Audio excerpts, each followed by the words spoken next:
Welcome back to Gamma 23 in our journey through the first epistle of Paul to the Corinthian church, the gospel in community when faith and life collide. Today's study is study 10, and we'll be looking at 1 Corinthians chapter 8, the gospel in an idolatrous culture, part 1. Part 2 will be later on in chapter 10. Let's start with a word of prayer. Father Lord, we ask that you open up our eyes and show us how we are to live in trying times in a culture that rebels against you. For we ask for Jesus' sake. Amen. Right. So, to remind you, we have the Corinthian church living in an environment, an idolatrous environment full of temples to all their gods. It's different from modern society today, for their society was totally religious. And part of the whole religious scene was the cultic meal, where they would offer meat offered to idols, and then they will participate on the cultic meal. And for often many of the families, the only time they actually got to eat meat was in the temple. So it's something that they didn't want to miss out on. So this is the cultic meal, which everybody participates in without any exception. And then the meat which has been offered in the temple, in the cultic meal, would then be sold in the marketplace. And do you actually buy that meat? Do you eat that meat? Because all the meat has sold in the marketplace is actually offered to idols anyway, number one. So if you don't eat it, means you don't buy it, means you have no meat. And then if you don't participate, you're also out socially. So this is the temptation and the idolatrous culture which the new Christians have to deal with. So this is the food offered to idols kicks off this whole idea. How do we actually live out the gospel in an idolatrous culture? So chapter 8 talks about loving knowledge, that we are not to stumble the weaker, in inverted marks, Christians in terms of participating in food offered to idols. Chapter 9 actually diverges a little bit, talking about true liberty. Paul defends his apostolic authority, and he also talks about sacrificing his rights for the sake of the gospel. Right? Chapter 10 resumes the conversation about dealing with temptation, rejecting idolatry, and going back to this idea of food offered to idols, why we shouldn't partake in it. In what situations where we partake, and what situations where you actually can eat sold in the market offered to idols before. Now, so this applies to us because we have many areas in our idolatrous culture as well, which are in a gray zone. Do we participate in qigong? Do we have certain dress, certain dance, makeup? Do we have Zumba or yoga? So many things which are in the gray zone. Do we participate in our Christian environment? Do we celebrate Santa on the Christmas with our children? Do we read Harry Potter books? All those are in the gray zone. How do we actually reconcile our faith in the gospel when we live in an idolatrous culture? So here is how Paul deals with the culture at a time, and the issue there is now food offered to idols. Chapter 8 will focus on loving knowledge, chapter 9 on Christian liberty, and chapter 10 on how we deal with temptations, and it all hangs around this particular cultural issue, right? So 4 points we're going to make. 1, knowledge alone can't be the sole basis for action. Different people have different levels of knowledge and conscience. People are stumbled by imitating our behavior, but not having our conscience. True freedom is found in the exercise of both love and knowledge. So here, knowledge alone cannot be the sole basis of action. Right? Concerning food offered to idols, we know that all of us possess knowledge. This knowledge puffs up, but love builds up. If anyone imagines he knows something, he actually does not know as he ought to know. But if anyone loves God, he is known by God. Therefore, as to the eating of food offered to idols, we know that an idol has no real existence, and there is no God but one. Okay? So here the issue is food offered to idols. They live in a situation where most people are actually quite poor. And they're very, very rare occasions when they actually eat meat, let alone Wagyu beef. I'm talking about normal beef, normal things that they eat, very rarely, maybe a couple of times a year, and is always at the temple, because life was situated around the temple, and all the meat in the temple are all offered to the idols anyway, and you eat it after it's been offered to the idols. All right? And it's similar to our situation where we have got ancestor worship. All right, and you go back to your grandmother's house and they've offered all these food to idols, and they ask you as a Christian, do you eat it? So do you eat it or not? So that's a big issue many years ago, may not be a big issue today. So therefore, there are two classes of people there, and we're talking about those described strong and those weak. All right, the strong actually will eat the meat, no problem. All right, I go to the temple, I whack the Wagyu beef, no issue at all, offered to idols, I don't care, idols are nothing. And then the weak see them, right? They also whack, because these guys are Christian leaders, they whack. But the trouble is, he feels great, he hasn't sinned, but because he comes from a background where food offered to idols is involved in the worship of idols, he feels guilty. That's the problem. All right? So the weak, not all possess this knowledge. Some, though they are through former association with idols, eat food as really offered to an idol, and the conscience being weak is defiled. So if you're a person there in the Corinthian church, you're weak, which means you think that the food offered to idols, that the idols are really real entities, they're holy, they're actually evil spirits or something. So therefore, if you eat the food offered to the idols, means you're participating in the worship of the idols, and then you feel condemned, right? There's another group of people called the strong. Therefore, as the eating of food offered to idols, they know, idol has no real existence. There's no God, there's only one God. So therefore, these idols are nothing. For though there be many so-called gods in heaven or in earth, indeed there are many gods and many lords, yet for us there's only one God, the Father, from whom all things and for whom we exist, and one Lord Jesus Christ, through whom all things and through whom we exist. So they think that food offered to idols are nothing, because there's no such thing. Idols are man-made concepts. They have no existence in reality, in the spiritual reality. So therefore, whether I eat it, whether it's been offered to Mickey Mouse, the Grinch, or Asclepius, or Zeus, it really doesn't matter. So I'm going to whack it. I feel great. Thank God for the food. All right? The trouble is, this chap, the difference between them is knowledge. His knowledge and conscience. And the problem is, knowledge is often power. So one group is powerful because of this knowledge. The other group has a different kind of knowledge. And we always prize knowledge. Knowledge brings pride. All right? Knowledge is power. In fact, all of them are influenced by sophisticated philosophers. Okay? And so therefore, they pride themselves. Knowledge is really prized in those days. All right? Imagine some years ago, there was a malware that threatened the entire internet called the WannaCry malware. It threatened the entire world. And the whole internet was on the verge of being collapsing. Hundreds and thousands of computers lost their data, and only one man came. His name was Marcus Hutchins, a young man. He knew how to tap into the situation and switch off the malware. Why? Knowledge is power. Philosopher Michel Foucault says knowledge is always an exercise of power, and power is always a function of knowledge, and that is what secular thinking and wisdom is. And you know, the Corinthian church is engulfed, enmeshed in secular wisdom. That's why they look down on Paul, right? And now concerning food offered to idols, we know that all of us possess knowledge. This knowledge puffs up. Love builds up. If anyone imagines he knows something and he does not yet know as he ought to know, if anyone loves God, he is known by God, right? So here, the issue here is knowledge alone causes pride. It puffs up. And you can look here at the Corinthian church, all right? Full of pride. Chapter 4.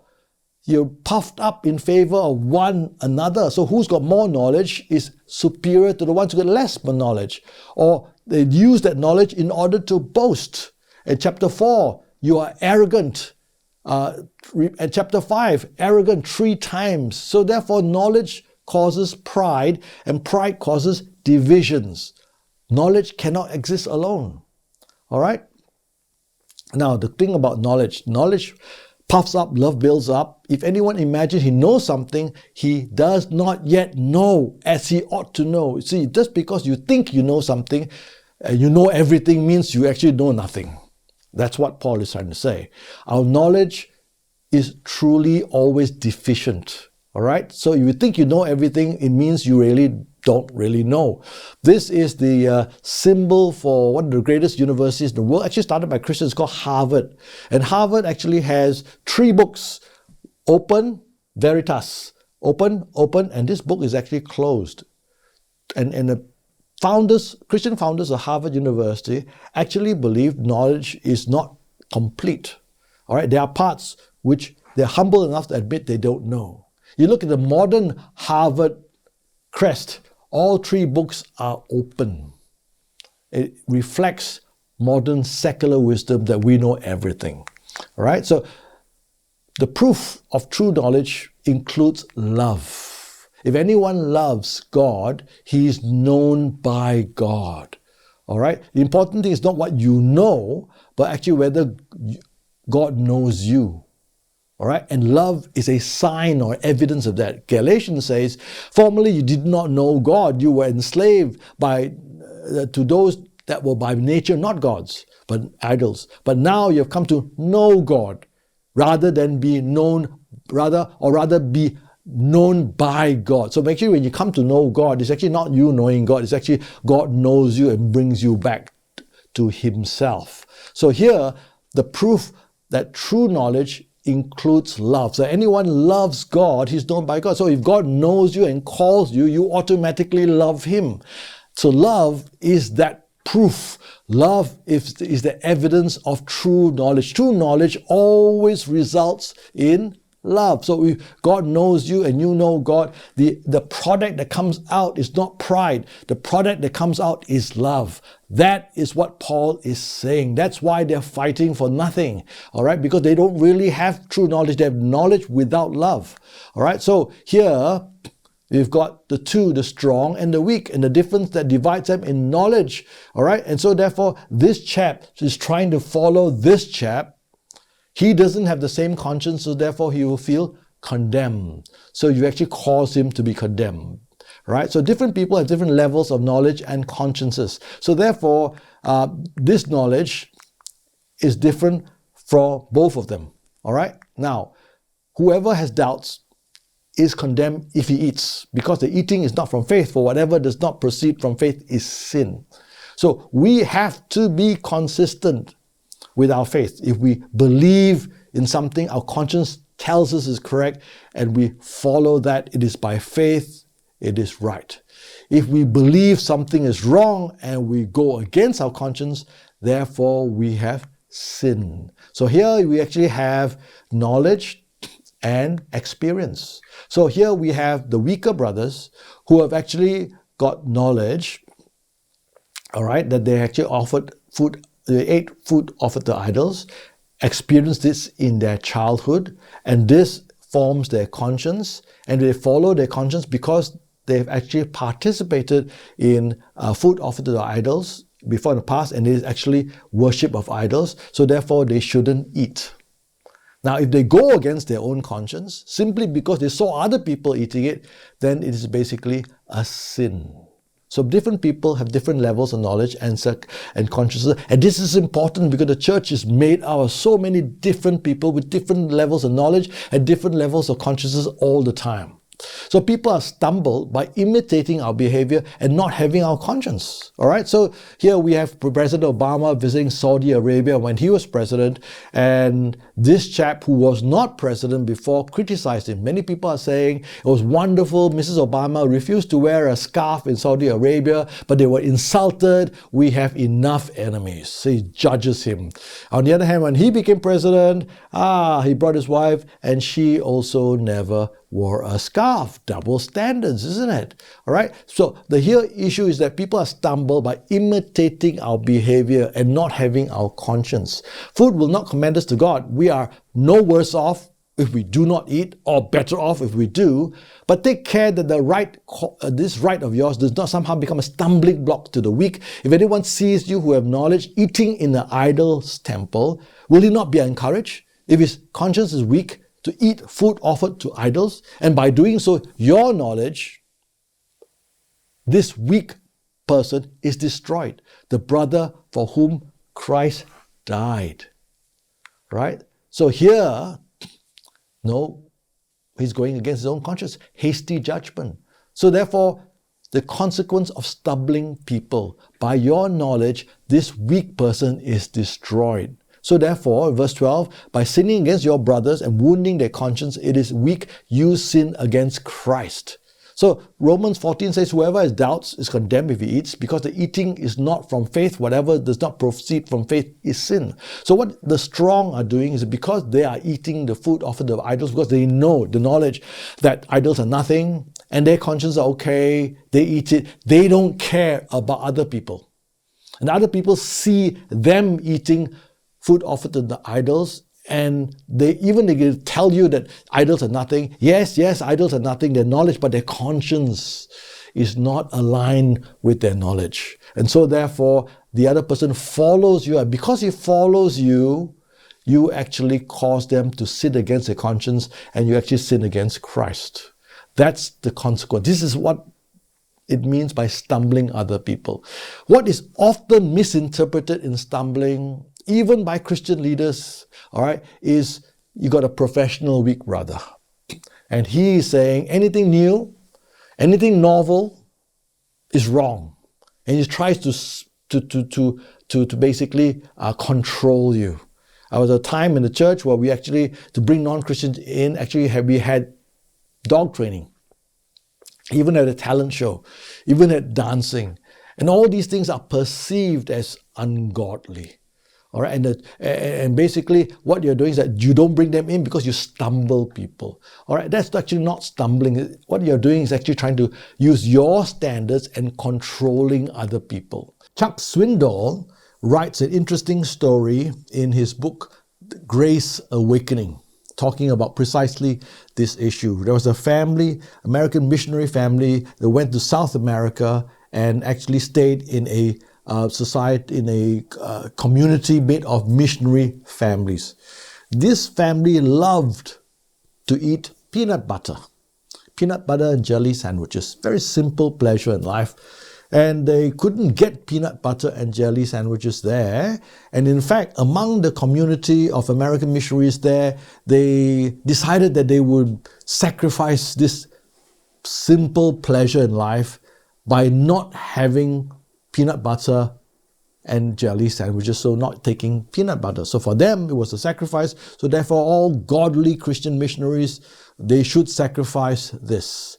And this family was there, and they just loved their peanut butter and jelly sandwiches. So therefore, what they did was secretly smuggle in peanut butter so that they could actually enjoy this little luxury in their lives.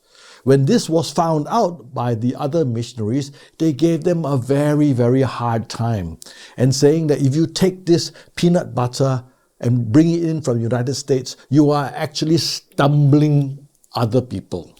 Now, the problem here is that whether you take peanut butter or not is not something which is moral. It doesn't make you more spiritual if you did take it or you didn't take it. It really doesn't matter. And what the other families have done is started judging imposing artificial criteria for judgment where none had existed. They had decided that it is ungodly to take peanut butter, and they used that standard to impose on this new family and made life so difficult because of this lack of grace. So we've got to be careful, the people who have got lack of grace and use judgment to control other people, and you control other people by giving an excuse that you're stumbling us. They're not stumbling us. They will never be stumbled because they have their own criteria, but they actually abuse this. Right? So in 1828, there was a story in South Africa told by a slave, Malay slave actually, who actually brought her dark-skinned husband to a Dutch church and to participate in the Lord's Supper. And when a dark-skinned person went into the church and was supposed to participate in the Lord's Supper, there was a great uproar. The elders in the church stopped him. And the reason they gave that this dark-skinned person should not participate in the Lord's Supper, because it would stumble all the other white folk. You see what's happening? They had decided that the black person wasn't good enough to partake in the Lord's Supper, even though he was a believer. They had artificial criteria, and they're imposing this judgment on everybody else. So therefore, if you bring the dark-skinned person and he participates in the Lord's Supper, how could he stumble the white people? Right? It's basically being judgmental. Here again, this stumbling issue is misrepresented and misused. You know, we have a situation in Galatians where Peter used to eat with the Gentiles because they're all equal in Christ. But when the Jews came from James' group, Jews came from Jerusalem, suddenly he withdrew from the Gentiles and he only ate exclusively with the Jews. And here is described, chapter 2, verse 11 to 14. But when Cephas came to Antioch, I opposed him to his face because he stood condemned. For before certain men came from James, he was eating with the Gentiles. But when they came, he drew back and separated himself, fearing the circumcision party. So here, he was being a hypocrite. Right? He knew it's okay to eat with the Gentiles, but when the Jews came, he didn't want to be judged by them, so therefore he withdrew. Right? And therefore, Paul actually stood up against him. And not only that, and the rest of the Jews acted hypocritically along with him, that even Barnabas was led astray by their hypocrisy. When I saw their conduct was not in step with the truth of the gospel, I said to Cephas before them all, if you, though a Jew, live like a Gentile and not like a Jew, how can you force the Gentiles to live like Jews? So what's happening here is that, but Peter, by his example, Barnabas and other Jews followed his example, and they will actually stumble. So this is what stumbling actually was. Right? So now let's look at the last part. True freedom is found in the exercise of both love and knowledge. Right? True freedom is found in love and knowledge. So therefore, if food makes my brother stumble, I will never eat meat, lest I make my brother stumble. Verse 25 in chapter 10. Eat whatever is sold in the meat market without raising any questions on the ground of conscience. So this is freedom. So there's two situations. Freedom is offered on the altar of love. If I am a situation where I eat food offered to idols in a cultic meal, and it causes my brother with a weaker conscience to follow me and eat that, and his conscience is hurt, then I should not participate in it. But if it's sold in the market and I'm taking it home and eating on my own, nobody knows, no issue, no one is stumbled, then you can do that. It's freedom. All right? So, but if someone says to you, this has been offered and sacrificed, don't eat it for the sake of the one who informed you, his conscience, not yours. Okay? So I think that's important thing to understand. So here we have the three dimensions of gospel wisdom, and what we have in application here is that this incarnation, upside down logic of the gospel wisdom, that we sacrifice our rights on the basis of love. So whether a person comes like this dressed in church, are you going to say something against him? Are you going to be stumbled? Would you ever be stumbled because you won't follow them? Or if they drink beer or have a tattoo or a piercing or in their necks, there's so many areas of gray areas of culture in an adulterous culture that we could actually judge each other or stumble each other. So the Romans, Paul gives us a guidance. As for the one who is weak in faith, welcome him. Don't quarrel over opinions. One person believes he can eat anything, while the weak person eat only vegetables. Let not the one who eats despise the one who abstains. Let not the one who abstains pass judgment on one who eats, for God has welcomed him. So basically, it's not just knowledge, it's love. How we have to give up our rights and to love each other, giving each other latitude, not judging and also not stumbling. May God add a blessing to his word.